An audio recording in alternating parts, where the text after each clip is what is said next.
All right, who's got some questions for our panel? Yes. See. I appreciate from a business standpoint your emphasis on, in the sales tax arena, not taxing business inputs. I observed when North Carolina was going through its legislation that when looking at the sales tax side of things and tweaking things, I think there was confusion at times between a business input and expenditures and perhaps incentives. I think it's important to keep those clear. Can you speak to that? Thank you. I guess I can touch on that first. That's a great point. A lot of states have what we call tax expenditure reports, and that's sort of the idea of what revenue was foregone because you offered some exemption or incentive. And you need to split those up into 3 categories. There's structural things that fix things that are inherent in the income tax code to prevent things like double taxation. There's those classic carve-outs like film tax credits, the ones we don't like. And then there's, I guess I should have said 2, the structural things. And sales tax is part of that structural thing. It's not a giveaway to business to make them exempt from the sales tax, and that's really hard for people to understand when they're reported in tax expenditure reports. And I think it's really important for people who understand it to make the case that, this is what happens when you tax business inputs. It's going to make your prices of your products higher, or it's going to make this business less competitive. It's not a giveaway to them. It's fixing an inherently structural wrong thing in the tax code, and I think it's really important to point that out. And it's hard to do though, because the example that my boss always uses I like is, so someone who's a farmer or a rancher, and he has an ATV that he uses to go check cattle. But then that's a business input, it shouldn't be taxed under sales tax. But what happens when his son goes and uses it to go ride around with his friends? Then it's not a business input, it's a consumer purchase. And so there's a very fine line there, and it's tough to do. You can either say, well, these things tend to be business inputs, we'll make explicit exemptions. You can do that, but you won't hit everything, you won't do it perfectly. A really unique thing that I had heard discussed in North Carolina was using a business license fee that most states already have. You go and you pay this as a business, and if you pay that, you get some sort of card that says, I'm a business, I don't have to pay sales tax on my purchases. So I mean, there's some new ideas that you could use. It's very difficult to do, but I don't think that means we shouldn't try. Yeah, I just wanted to, from a conservative policy question standpoint, when you talk about shifting the burden from an income tax to a sales tax, what's the regulatory burden of shifting for a business owner who may be filing or collecting for the state an income tax, which is not going to go away. They're still going to have to collect that income tax at the federal level. But now they have an increased regulatory burden of if you shift from a sales tax, now they have to collect the sales tax of the state. So in effect, you're making business owners the tax collector for the state, and you don't get rid of any regulatory burden. You're still have to file federal taxes. It's not that much of an incremental cost when you file state taxes. State income tax is not federal. So what's the impact of that regulatory? Let me repeat that question real quick, because we get this a lot. So if you eliminate the income tax and put in a fair tax or a broadened sales tax, then you eliminate one burden and you have some businesses paying sales tax. But if you just reduce the income tax, you still have to file your income tax forms. And now, say an automobile dealer still is filing monthly sales tax. They're in the system, but there'll be some people that are not in the system, say an attorney who now has to file a sales tax form. So what's the regulatory burden if we don't eliminate the income tax and we're adding new people, new forms to fill out? Is there a way to reduce that impact? Even if you do eliminate it, the burden still exists because it's on the federal burden. So the state burden is not that much greater. Thoughts? You have it. I mean, that's one of the growing pains. Hopefully, I mean, our plan in North Carolina is to eventually eliminate the corporate income tax. And we would like to. One of our original plans was to eliminate particularly the personal income tax. But you do have the growing, I mean, yeah, I had plenty of attorneys, fellow attorneys say, oh, you're going to make me a tax collector now. suggest, sort of like the business, next door. But yeah, why is it fair that, your goods producer next door, or your goods seller next door has to do that? So I think that you're right, there will be growing pains, there will be some, it'll be tough as you do it, but I think it's worth it because it's more neutral and it's fairer because more people are and you can bring the rate down. So I think it's an important thing to do. And also, when you are collecting sales tax, there is a holdback. I don't know, somebody, a retailer here could tell us what it is, but it's a small amount of money, but it is some money that you get for being the tax collector for the state to offset some of that regulatory burden. Probably doesn't pay for everything, does pay for a little. Question. Milton Friedman said, I am in favor of cutting taxes under any circumstance, for any excuse, for any reason. My question to you guys is, are we talking about cutting taxes or a tax shift? All I hear over and over again is switching from the state income tax to taxing services. We've been hearing about this ever since the Great Plan, which was talked about, I guess, 6 or 8 years ago, that the former speaker talked about, which hit a brick wall in Georgia, even though it was not the personal income tax that was talked about being eliminated back then. What I want to know is if this room is full of Ronald Reagan conservatives, and we all knew what happened when Ronald Reagan cut the income tax in this country, our economy took off like a rocket. Why, if we have a majority in this state legislature, can we not bite the bullet and just cut the state income tax and see what happens to our economy? I think that one's for you. I'm all with you. You're going to have to make, whenever I got a budget goal, I could make it. I realize that government spends way too much money, is way too big, and the first thing you do is go back to your constitutional mandates, period.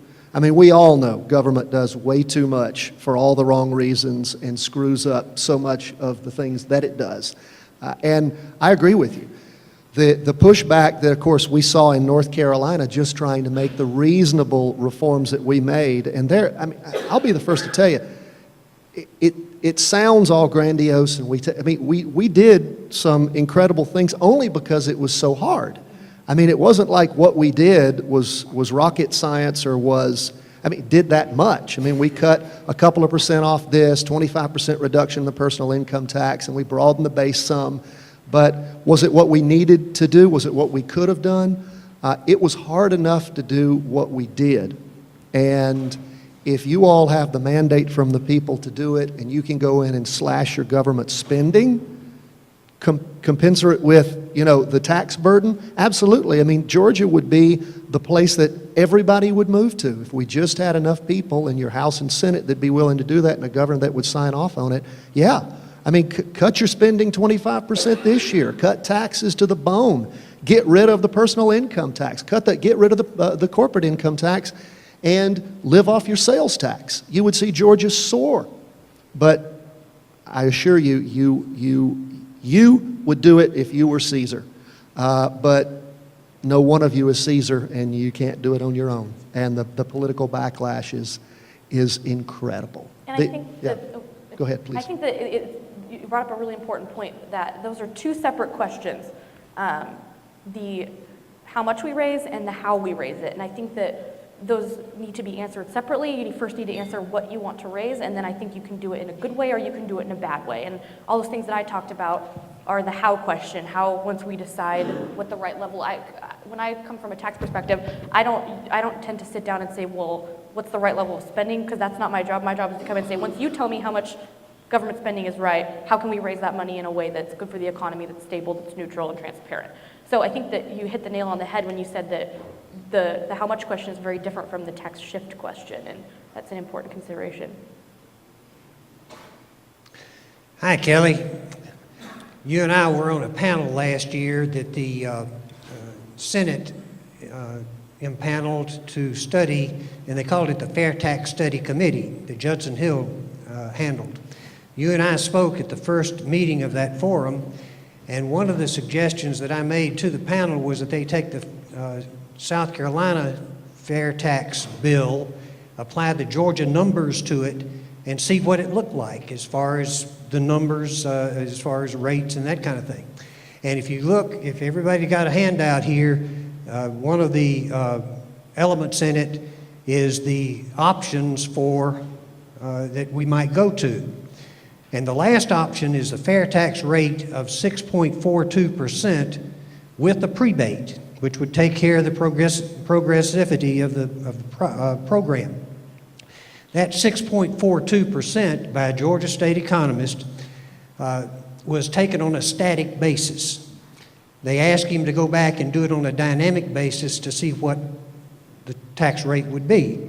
Well, I haven't seen that report yet, but I would venture to say that once that's done, and it may already be done, it would be close to what it is today at 4%. So there would be no increase in the tax rate on a dynamic basis. The other part of it is that we're talking about going to a simple system. And all the discussion here is about the vested interest, the complexity of what we've got now, and moving from that to a very simple, transparent program. Like she outlined, all of those 5 elements are taken care of with the fair tax. But my point is this, that most of the time, the fair tax would take care of these situations if you educate the people that have those issues. And there are organizations around, such as Georgians for Fair Taxation, the Georgia Public Policy Foundation, other institutions that can help with this educational process, both on a legislative basis level, as well as constituents. If constituents learn enough about it and go to the legislature will act accordingly. So I think that would simplify the way this gets done. And North Carolina's issues came up because of the inability of getting the education out to the constituents. Georgia's got a little bit better way to go about it because we've got a lot of programs in the state, a lot of people that can help with this. So anyway, I'd like your comments on that. I'll take that for just a second. Glad you brought that up.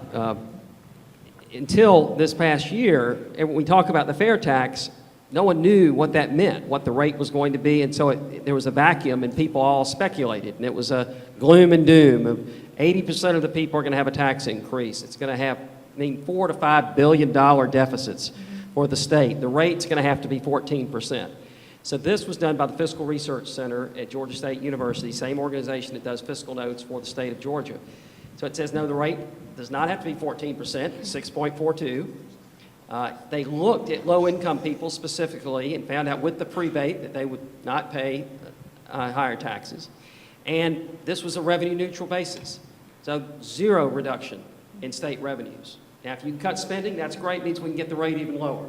So I think, thank goodness we've got that study, because now we can act on a factual basis and say, all right, 6.42% with a prebate. Some people don't like the prebate. Let's look at a EITC or some other way of doing it. But at least we have the numbers to operate from, and that solves a lot of these crazy accusations. Kelly, did that get rid of your personal and your corporate income taxes? Yes, Okay, well, completely gone. yeah, sounds like you have a great plan moving forward if you just have the leadership in your House and Senate to do it and a governor who'll support it. But you will get a lot of pushback because I'm telling you, the whole thing, all the reporters here is you're giving tax breaks to the rich.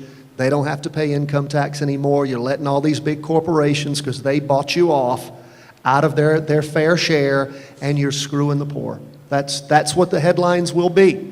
And you've got to have your talking points ready. You've got to have your leadership stilled and ready to go. You've got to have your governor behind you. You've got to educate the public, as we were talking about earlier, and just continue to push forward. If you could go to a flat rate sales tax to support everything, get rid of your personal income tax and your corporate income tax, you would blow everybody else away in the South. And we need those small business owners who are now paying personal income tax to talk about, how many more jobs could they create and hire if they didn't have to pay the individual or corporate income tax.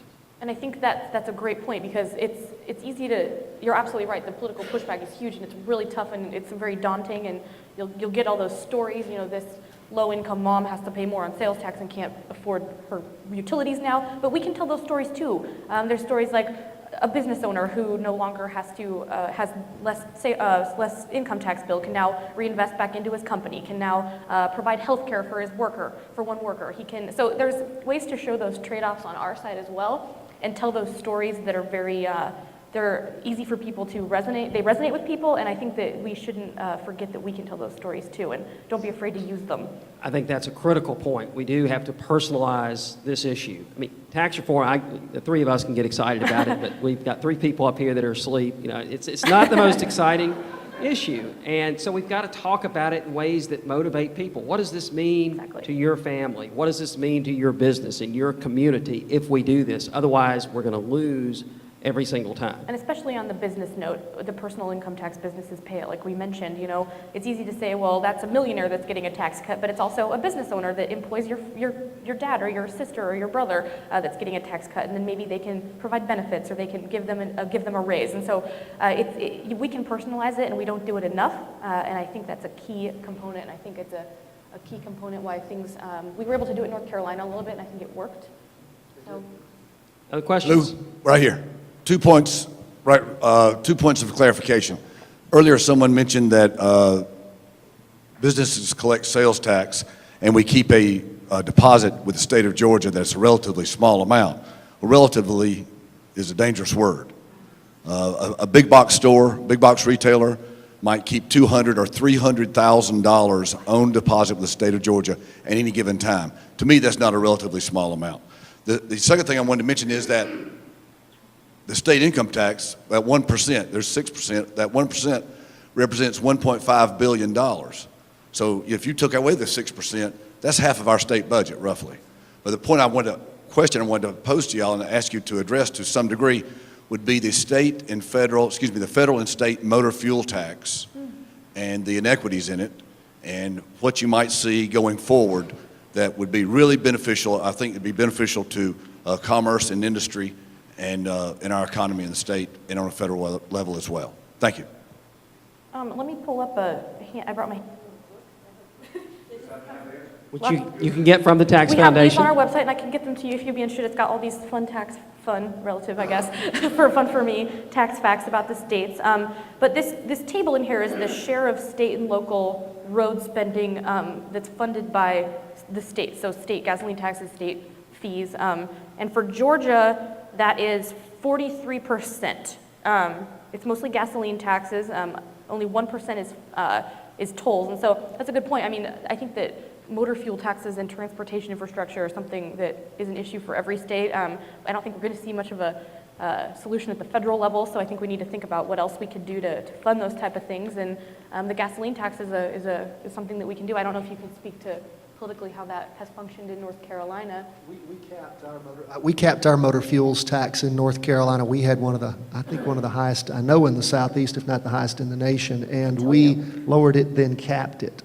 So that was a way the Democrats had just continued to fund their reckless spending, was increasing every tax. And when they finally got to the point that they couldn't increase taxes anymore, they started borrowing all the money. That was another problem when we Republicans showed up in Raleigh in 2011, is that they'd already borrowed. We had no way out except to reduce spending and to reform our tax code and to try to energize our economy. And that was, I don't know what, I mean, we all sort of took over in 2011. We had new leadership for the first time in 140 years, both the House and Senate. We later got a governor the next 2 years later, my second term. So we did have people who had, if they had been there, they had been under the thumbs of the Democrats and watched the way everything was done. Budget would be presented 15 minutes before passage for you to review. I mean, this is the way that they did it. So everybody hated them, and we were going to do it completely different.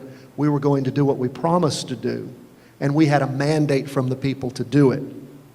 I think that's the only reason it got done.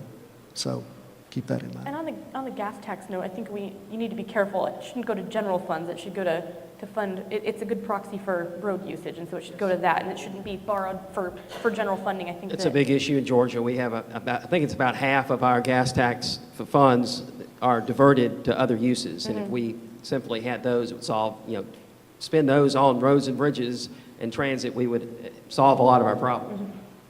Kelly, just real quickly, you mentioned earlier the tax credit for electric vehicles. And of course, those vehicles, as the natural gas vehicles, don't pay any tax at all. In addition to getting the tax credit, they pay no road and bridge fee whatsoever, nor toll in the state of Georgia. So that would be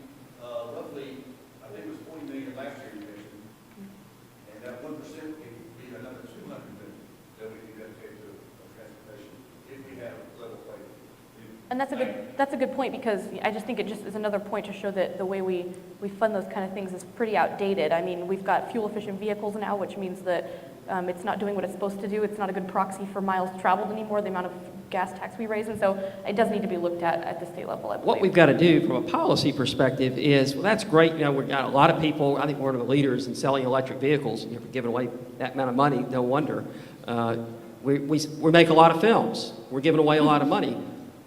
What would that money have done if we tried to attract biotech jobs? Or how many jobs would we have created if we'd left that money in the pockets of private citizens? That's the questions we need to ask. Obviously, Absolutely. if you have tax credits, it's going to lead to economic activity. But what's the best use of that money? And we believe typically that government's not the best person to decide that we need to leave that money in the pockets of our entrepreneurs and business people, and they're going to spend that money and create the most jobs. Can you talk about what you guys did with your film tax credit this year? Yeah, when it left the Senate, and I live in the film capital of North Carolina, which is Wilmington, so the film is dear to me. My wife's a filmmaker, and I've made some films in the past. So what we ended up doing is it left the Senate. It had been about 60 million or so, and we had just had a 25% rebate. Basically, they got, it wasn't even a rebate. You got 25% of your film production costs. There were certain caveats, had to be over $1 million, and it was capped at a certain amount. So, and that had grown our film industry a lot over the last several years when it came back up again. And we just heard deafening silence when we talked about film tax credits, what's going to happen. It left the Senate at $20 million. It went to the House and was killed. And then in some budget conference, $10 million was put in as a grant. And that's sort of where it is right now. And I think that's great, because so if you decide that you want to, even though I disagree with you, I don't think you should pick which industries are going to be winners and which are going to be losers. If you decide that the film industry is something you want to promote, move it to the Grant. spending side.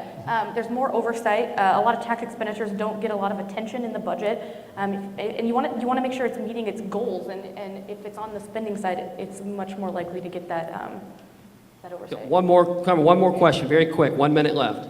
Okay, my question is specifically towards sales tax exemptions. In the spirit of the young lady's question when she quoted Milton Friedman, we have adopted a practice here in Georgia, and I've supported it actually, and I'll use a specific example of airplane parts.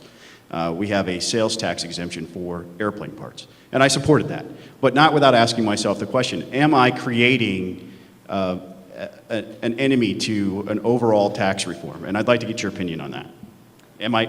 By adopting specific carve-outs for sales tax as an exemption, are we making it harder on ourselves to have an overall tax reform policy? I think that's where it's key to educate people on what exactly the types of tax carve-outs are. I use that term loosely because there's the traditional carve-out, the film tax credit, it's a good example, and then there's those that are fixing structural things in the tax code, like sales tax exemptions for business input. So if those airplane parts are being sold to another business, you shouldn't pay sales tax on them. And I'll admit that is incredibly hard to make a layperson understand. It's really difficult to explain tax pyramiding to someone, but you've got to do it though, because you're absolutely right. When you say, well, hey, you don't like carve-outs, but you're letting this business not pay sales tax. Why is that fair? Why do I have to pay sales tax? And it's a tough job to do, but you have to make that distinction, because you shouldn't use those business inputs as a revenue grab. They tried to do it in Minnesota, it failed miserably. They tried to tax a bunch of business inputs under the sales tax. The business community was up in arms, and they ended up repealing all of them the next year. So I mean, even if you do tax them, other states haven't had good luck with it, adding them to the tax base. So I think you need to think about that as well.